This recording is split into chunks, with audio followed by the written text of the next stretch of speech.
அப்ப நாங்க என்ன சொன்னாலும் உங்க அறிவுக்கும் உங்க புத்திக்கும் எது சரி என்று படுகிறதோ அதை எடுத்துட்டு நீங்க வெளியில போலாம். இன்னைக்கு பிரதமர் எந்த ஊர்ல இருக்காரு அப்படின்ற கஷ்டமான கேள்வி எல்லாம் கேட்டுறாதீங்க. அப்படின்ற மாதிரி எல்லாம் கேள்வி எல்லாம் நான் கேட்க மாட்டேன். தியேட்டர் போவீங்கல்லப்பா, ஃபர்ஸ்ட் டே ஃபர்ஸ்ட் ஷோ எல்லாம் போவீங்க. அதை கேட்டப்பயே கத்தி நிறைய மகிழ்ச்சியோட எங்க வீட்டுக்கு அரிசி பருப்பு வாங்கி கொடுத்தவங்களே அவங்க தான்ற அளவுக்கு கத்தி யாரெல்லாம் பிடிக்கும்னு சொல்லிட்டீங்க. அதை நேரடியாக சொல்ல முடியாமல் ஜாதிய சமூகத்தின் முதுகெலும்பை உடைத்த தலைவர் தான் தந்தை பெரியாராக இருக்கிறார். என்ன இப்படி இருக்க அப்படி இருக்க, நீ பொண்ணு மாதிரி ட்ரெஸ் பண்ணிக்கோ. இந்த பொண்ணு மாதிரின்னு ஒரு ட்ரெஸ் இருக்குல்ல, அதை வடிவமைத்தவர்கள் எல்லாம் மேன்மைக்குரிய ஆண்கள் தான். மனிதனுக்கு பகுத்தறிவையும் சுயமரியாதையும் கொடுத்துட்டனா அவன் சண்டை போட்டுக்குமா? கோவிலுக்குள்ள நீங்க எல்லாரும் போக முடியாத காலகட்டம் இருந்துச்சு, அதனால கோவில் புனிதம். ஏன் போக முடியலன்னு கேள்வி கேட்க முடியாது, அதனால அது புனிதம். கோவிலுக்குள்ள போறீங்களா, நீ எல்லாம் வரக்கூடாதுன்னு சொன்னா உங்கள் மீது சொன்னவர் மீது நடவடிக்கை எடுப்பதற்கு இந்த அரசு தயார் என்று சொல்லக்கூடிய அரசை பெற்றிருக்கிறோம். ஆனா பெண்ணா என்பது கணக்கு அல்ல. பெரியார் சொன்னார், காக்கி உடுப்புக்கு தான் மரியாதையை தவிர அது ஆனா இல்லை பெண்ணா என்பதற்கு மரியாதை கிடையாது. மதிவதனி, இனியவள் இதெல்லாம் இப்பதான். 50 வருஷம் 70 வருஷத்துக்கு முன்னாடி எங்க பேர் என்ன தெரியுமா? போதும் பொண்ணு, வேண்டாம் பொண்ணு. வேண்டாம் பொண்ணுலாம் பேர் வைப்பாங்கன்னா எனக்கு தெரியாது. ஏன் வேண்டான்னு பேர் வச்சீங்க? பொண்ணு வேண்டாம். அப்ப நம்ம முன்னோர்களுடைய அறிவு எப்படி மெய்சில் இருக்க வைக்குதுன்னா, போதும் பொண்ணு வேண்டாம் பொண்ணுன்னு பேர் வச்சாலே அடுத்து பொண்ணு பிறக்காதுன்னு சொல்லக்கூடிய அளவிற்கு அவர்கள் அவ்வளவு மெய்சில் இருக்கக்கூடிய அறிவோடு இருந்திருக்கிறார்கள். இந்தியாவில் அல்ல, உலகத்தையே கோவப்படுத்தக்கூடிய ஒரே கேள்வி என்ன தெரியுமா? அறிவு இருக்கான்ற கேள்விதான். ஏன் இப்படி அறிவு இல்லாம இருக்க அப்படின்னு கேட்டோம்னா வீட்டுல கார்கில் போரே நடந்துரும். Hola!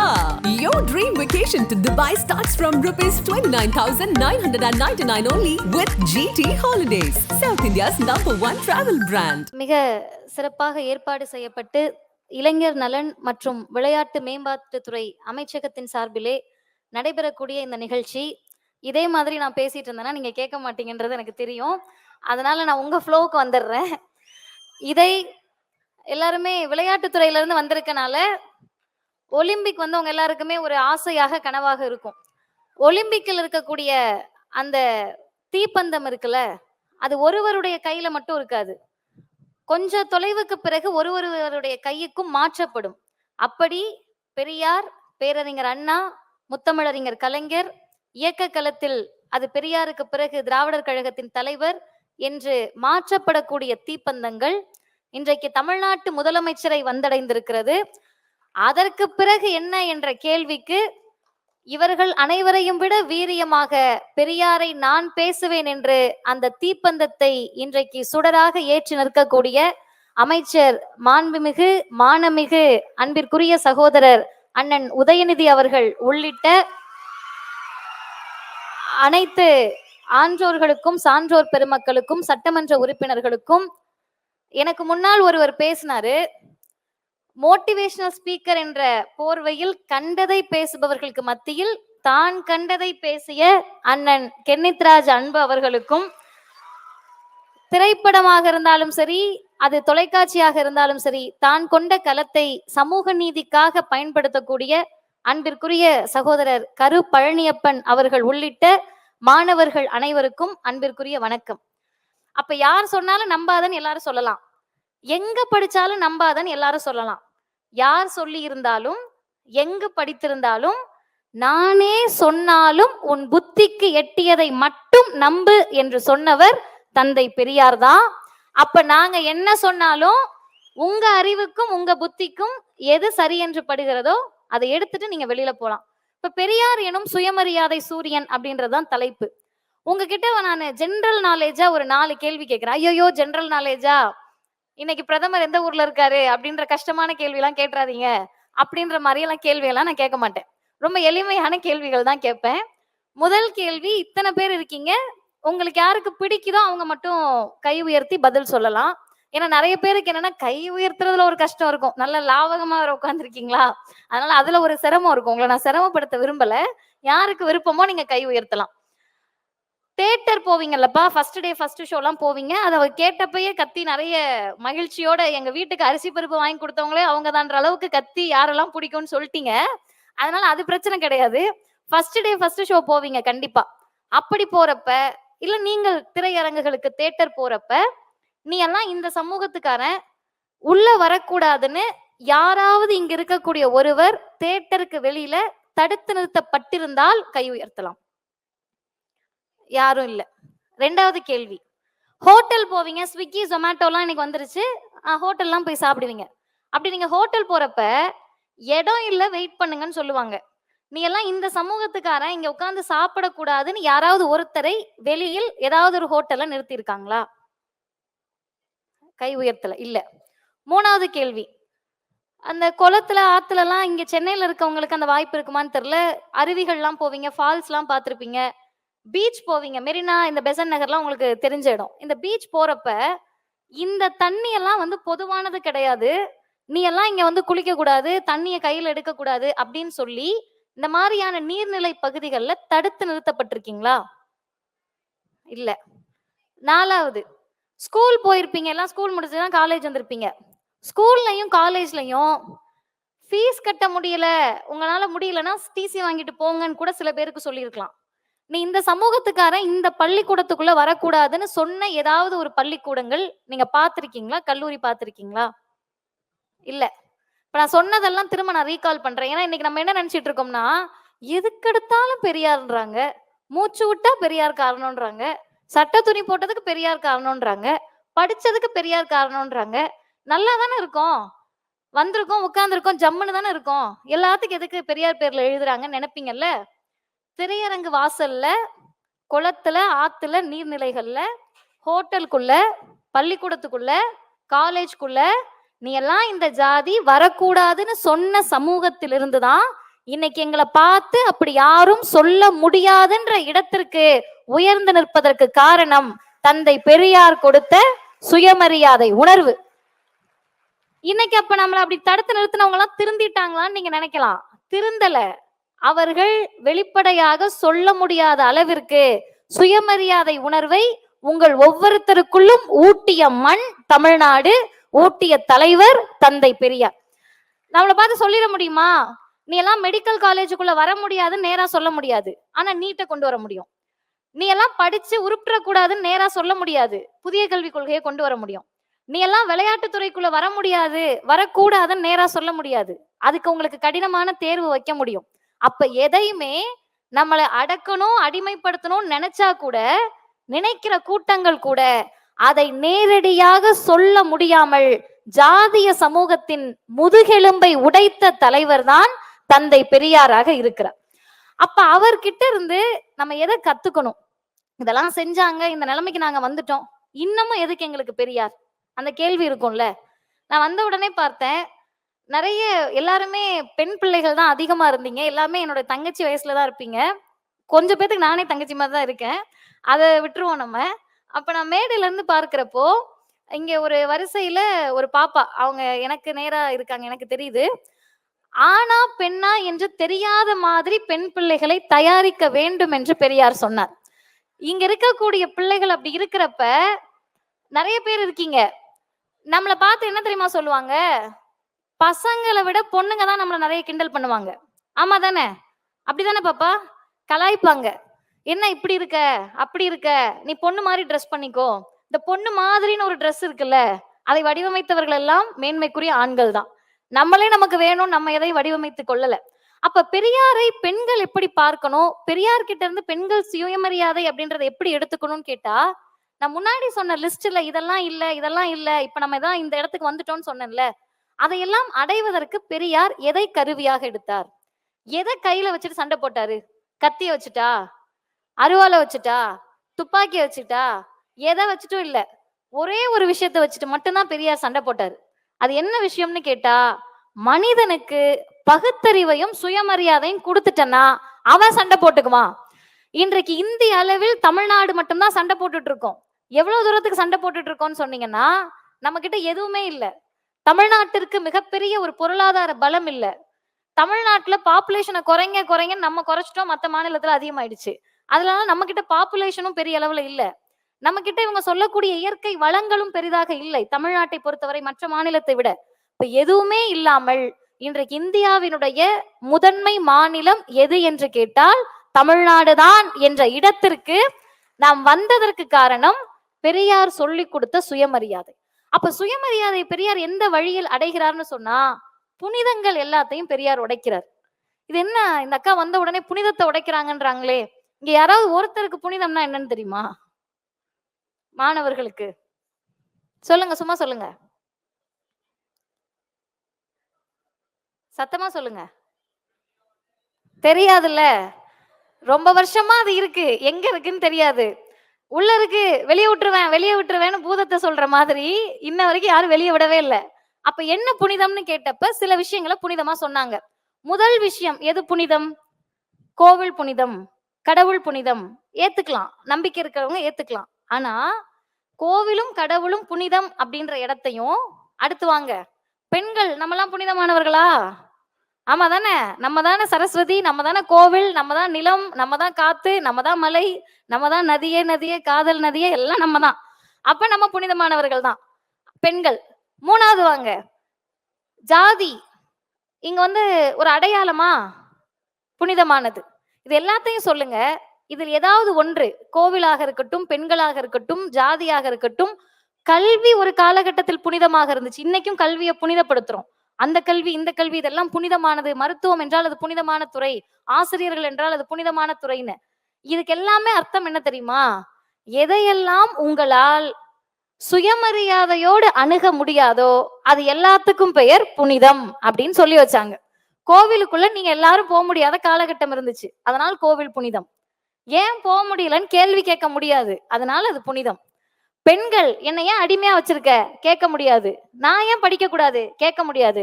நான் ஏன் ஆண்கள் மாதிரி வேலைக்கு போக முடியாது கேட்க முடியாது. அதனால் நாம் புனிதமானவர்கள். அப்படியே வாங்க, பள்ளிக்கூடம், பள்ளிக்கூடத்துக்குள்ள எல்லா ஜாதியும் வரக்கூடாது. பள்ளிக்கூடத்துக்குள்ள இந்த தெருவுக்குள்ள எல்லாரும் வரக்கூடாது. அதனால் படிப்பு புனிதம். இது எல்லாத்தையும் இன்றைக்கு உடைத்து, புனிதம் என்றால் நாங்கள் எட்ட முடியாத தூரத்தில் இருக்கிறது என்று சொன்னால் அது எந்த புனிதமாக இருந்தாலும் உடைப்பதற்கு தமிழ்நாடு தயார் என்ற நிலையை தான் பெரியாருடைய சுயமரியாதை ஏற்படுத்தியது. இப்ப நான் சொன்ன எல்லாத்துலயும் நீங்க இன்னைக்கு போய் ஈஸியா ஆக்சஸ் பண்ண முடியும். கோவிலுக்குள்ள போறீங்களா, நீ எல்லாம் வரக்கூடாதுன்னு சொன்னா உங்கள் மீது, சொன்னவர் மீது நடவடிக்கை எடுப்பதற்கு இந்த அரசு தயார் என்று சொல்லக்கூடிய அரசை பெற்றிருக்கிறோம். பள்ளிக்கூடமா, எந்த காரணத்தை சொல்லி உங்களை வெளியில நிப்பாட்ட முடியாது. காசு இல்லையா, அரசு பள்ளிக்கூடம் இருக்கு. காசு இல்லைங்க, ஆனா இங்கிலீஷ் மீடியத்துல படிக்கணும்னு ஆசை இருக்கு, நாங்களே ஆர்டிஇ திட்டத்துல படிக்க வைக்கிறோம். இல்லைங்க, சாப்பாட்டுக்கு வழி இல்ல, ஸ்கூலுக்கு போக முடியாது, மதிய உணவு மட்டுமல்ல காலை உணவையும் நானே தருகிறேன் என்று சொல்லக்கூடிய அரசு. அப்படியே வாங்க, இந்த பெண்களுடைய பிரச்சனைகளை பற்றி பேசுறப்ப இங்க இருக்கக்கூடிய பிள்ளைங்கள் எத்தனை பேருக்கு காவல்துறையில நான் வந்து போலீஸ் ஆகணும்னு ஆசை? நல்ல கை உயர்த்தலாம். பெண்களுக்கு நல்லது, நிறைய பேர் இருக்கீங்க. 100 வருஷத்துக்கு முன்னாடி காவல்துறையில தமிழ்நாட்டுல பெண்கள் கிடையாது. இன்னைக்கும் காவல்துறைக்கு போகணும்னா கை உயர்த்தின பாப்பாலாம் வீட்டுல போய் நான் போலீஸ் ஆக போறேன் போயிட்டு வரேன் அப்படிலாம் வர முடியாது. அப்படிதானே? கெஞ்சனும், ஒன்னும் இல்லப்பா, அதுவும் மற்ற வேலை மாதிரி சாதாரண தான்ப்பா, டாக்டர் மாதிரி, இன்ஜினியர் மாதிரி, டீச்சர் மாதிரி அது ஒரு வேலை தான்ப்பான்னு கேட்கணும். அப்படி கேட்கக்கூடிய சமூகத்தில் மாணவர்கள் தெளிவா கேட்டுக்கங்க, 1931 பெரியார் வந்து ஒரு தீர்மானம் போடுறாரு. என்னக்கா நீங்க ஹிஸ்டரி எல்லாம் பேச மாட்டேன்னு அங்க போயிட்டீங்க அப்படின்னு நினைக்க கூடாது. என்ன தீர்மானம் போடுறாருன்னா, காவல்துறையிலும் ராணுவத்திலும் பெண்களை நியமிக்கணும். இது சாதாரணமானது தானே, காவல்துறையிலையும் ராணுவத்திலையும் பெண்களை நியமிக்கிறது பெரிய விஷயமா அப்படின்னு நீங்க நினைக்கலாம். 1931 பெண்களுக்கு படிப்பதற்கு உரிமை கிடையாது. பெண்கள் மிக சகஜமாக இது போல் நடக்க முடியாது. அந்த காலகட்டத்துல காவல்துறையில் காக்கி உடுப்பை போட்டுட்டு பெண்கள் போலான்னு சொன்னா பாதி பேருக்கு ஹார்ட் அட்டாக்கே வந்திருக்கும். ஐயோ, இதென்ன என் பிள்ளை காக்கி உடுப்பை போட்டு போறதான்ட்டு சொல்லிட்டு பெரியார் என்ன சொல்றாருன்னா, நல்லா கேட்டுக்கங்க, 1946 ஒரிஷா, உங்க எல்லாருக்கும் தெரியும், அந்த மாநிலத்துல என்ன பண்றாங்கன்னா, காவல்துறையை தவிர மற்ற அரசு பணிகளில் பெண்களை நியமிக்கலாம் அப்படின்னு ஒரு அரசாணை கொண்டு வராங்க. கொண்டு வந்தது ஒரிஷால. தட்டி கேட்டது எங்க தெரியுமா? தந்தை பெரியார் தட்டி கேட்டார். ஏன் காவல்துறையை தவிர மற்றதுல நீ அவங்களுக்கு பணியிடம் கொடுக்குற, காவல்துறையில கொடுக்க முடியாதா அப்படின்னு கேட்டார். இதை உங்களுக்கு இன்னும் ஈஸியா புரியணும்னா, தம்பிங்க எல்லாம் வந்திருக்கீங்க, பைக்ல வந்திருப்பீங்க, சில பேரு பைக்ல வந்துட்டு வெளியே போறப்ப லைசன்ஸ் இல்ல, ஹெல்மெட் இல்ல அப்படின்னு உங்களை ஒரு டிராபிக் போலீஸ் மடக்கி பிடிக்கிறாங்க. நீங்க வந்து அந்த டிராபிக் போலீஸ் அப்படின்றதுக்காக பயப்படுறீங்களா, இல்ல ஒரு ஆண் அப்படின்றதுக்காக பயப்படுறீங்களா? டிராபிக் போலீஸ் தானே பயப்படுறோம். தப்பு பண்ணிட்டு ஓடுறோம், போலீஸ் வந்து பிடிக்கிறாங்க. இவங்க பெண் போலீஸா, அப்ப நம்ம மெதுவா தப்பிச்சு ஓடிக்கலாம். ஆண் போலீஸா, மெதுவா வேகமா போலான்னு யோசிப்போமா? காவல்துறைனா காவல்துறை தான். ஆனா பெண்ணா என்பது கணக்கு அல்ல. பெரியார் சொன்னார், காக்கி உடுப்புக்கு தான் மரியாதையை தவிர அது ஆணா இல்லை பெண்ணா என்பதற்கு மரியாதை கிடையாது. அவங்க கையில இருக்க துப்பாக்கியை தூக்கி இவங்க கையில கொடுத்தனா பயந்துட்டு போறாங்க. அவங்க கையில இருக்கிற தடியை தூக்கி பெண்கள் கையில கொடுத்தனா பயந்துட்டு போறாங்க. இதுல என்ன பிரமாதம் என்று கேட்டுவிட்டு பெரியார் சொன்னார், தமிழ்நாட்டில் ஆர்வமும் துணிச்சலும் காவல்துறை அதிகாரியாக வேண்டும் என்ற ஆசையும் கொண்ட பலாயிரக்கணக்கான பெண்கள் இருக்கிறார்கள். அவர்களை நீங்கள் காவல்துறையில் அனுமதிக்கணும்னு பெரியார் சொன்னாரு. பெரியார் சொன்னது 31, கலைஞருக்கு வயசு 7. 24 கலைஞர் பிறக்கிறாரு. 6-7 வயது இருந்த அந்த சிறுவர் கலைஞர் பின்னாளில் முதலமைச்சராக வந்து தமிழ்நாட்டு பெண்களை காவல்துறையில் நியமிப்பார் என்பதை பெரியாரும் நினைத்திருக்க மாட்டார். பெரியார் போட்ட தீர்மானத்திலையும் பெரியார் நினைச்சிருக்க மாட்டார். 1973 தான் கலைஞரால் தான் இன்றைக்கு தமிழ்நாட்டில் பெண்கள் காக்கி உடுப்போடு கம்பீரமாக நிற்கிறார்கள். ஆனா காக்கி உடுப்பு எடுத்து மாற்றப்ப நான் நிறைய கூட்டங்கள்ல சொல்லுவேன், பெரியாருக்கும் கலைஞருக்கும் தான் நீங்கள் முதலில் உங்கள் கடவுளுக்கு நன்றி சொல்லுவதற்கு முன்னால் சொல்ல வேண்டும். ஏன்னா யாருமே நமக்காக பேசல, பெரியாரு கலைஞர் தானே பேசினாங்க. இந்த சுயமரியாதை உணர்வை இங்க இருக்கக்கூடிய பெண் பிள்ளைகள் நம்ம எந்த நிலைமையில இருந்து வந்தோம்னு புரிஞ்சுக்கணும். இங்க இருக்க எல்லாருக்குமே நல்ல பேர் வச்சிருப்பாங்க, அப்படிதானே? யாராவது ஒரு 4 பேர் உங்க பேர் சொல்லுங்க. பேர் சொல்லுங்க. உங்க பேர் தான் இனியவள். இனியவள் பேரே. மதிவதனி, இனியவள், இதெல்லாம் இப்பதான். 50 வருஷம் 70 வருஷத்துக்கு முன்னாடி எங்க பேர் என்ன தெரியுமா? போதும் பொண்ணு, வேண்டாம் பொண்ணு. வேண்டாம் பொண்ணெல்லாம் பேர் வைப்பாங்கன்னா எனக்கு தெரியாது. போன வருஷம் காஞ்சிபுரம் போயிட்டு வரப்ப அந்த கூட்டமும் நான் எப்படி போனேன்னு கேட்டா, நீட் எதிர்ப்புக்காக உண்ணாவிரத போராட்டத்தை மாண்புமிகு அண்ணன் அவர்கள் நடத்தினதுல காஞ்சிபுரத்துல கலந்துட்டு திரும்பி வரப்ப வேண்டான்னு ஒரு ஃபிளக்ஸ் பார்த்தேன். சரி, நமக்கு தான் கண்ணு சரியா தெரியல போலன்னு விண்டோ ஓபன் பண்ணி பார்த்தா உண்மையாவே வேண்டாம் தான் இருக்கு. ஏன் வேண்டான்னு பேர் வச்சீங்க? பொண்ணு வேண்டாம். அப்ப நம்ம முன்னோர்களுடைய அறிவு எப்படி மெய்சில் இருக்க வைக்குதுன்னா, போதும் பொண்ணு வேண்டாம் பொண்ணுன்னு பேர் வச்சாலே அடுத்து பொண்ணு பிறக்காதுன்னு சொல்லக்கூடிய அளவிற்கு அவர்கள் அவ்வளவு மெய்சில் இருக்கக்கூடிய அறிவோடு இருந்திருக்கிறார்கள். அப்ப வேண்டாம் பொண்ணு போதும் பொண்ணுன்னு பேர் வச்சப்ப பெரியார் பெண்களுக்கு என்ன தெரியுமா பேர் வச்சாரு? அறிவு கண்ணு என்று பெண்களுக்கு முதலில் பெயர் வைத்த தலைவர் தந்தை பெரியார். நீங்கெல்லாம் போதும் பொண்ணு இல்லம்மா, அறிவு கண்கள் வாங்கன்னு கூப்பிடுறாரு. கூப்பிட்டாரு, எல்லாரும் படிக்க வரோம், பேசுறோம், எல்லாம் வந்துட்டோம்.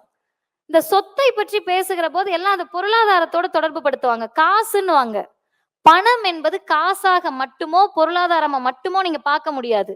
பெண்களுடைய ஆகச்சிறந்த சுயமரியாதை எங்க இருக்குன்னு கேட்டா பொருளாதார விடுதலையில் தான் இருக்கிறது, சொத்துரிமையில் தான் இருக்கு.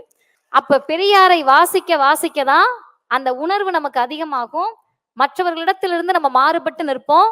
தமிழ்நாட்டை தாண்டிட்டீங்கன்னா எல்லா மாநிலங்களிலும் பெயருக்கு பின்னாடி ஜாதி பேர் இருக்கும், என்னென்னமோ பேர் இருக்கும், வாயில நுழையாத பேர்லாம் இருக்கும். ஆனால் தமிழ்நாட்டுல ஜாதி பேர் இல்ல. அதுக்கு அர்த்தம் வந்து ஜாதி பேர் இல்ல அப்படின்றது அல்ல. சீப்பை ஒழிச்சு வச்சுட்டா கல்யாணம் நின்றுமா, ஜாதி பேரை எடுத்துட்டா ஜாதி ஒழிஞ்சிருமான்னு இன்றைக்கு நிறைய பேர் கேட்கிறாங்க. அதோட அர்த்தம் என்ன தெரியுமா? சுயமரியாதையினுடைய உண்மையான அர்த்தம் என்னன்னா, எனக்கு ஜாதி இல்லைன்னு சொல்றது இல்ல. ஈவே ராமசாமி நாயக்கராகிய நான் இனிமேல் ஈவே ராமசாமின்னு சொல்றதுக்கு பேரு சுயமரியாதை அல்ல. அது வந்து நம்முடைய அறிவின் வெளிப்பாடு. எது தெரியுமா சுயமரியாதை?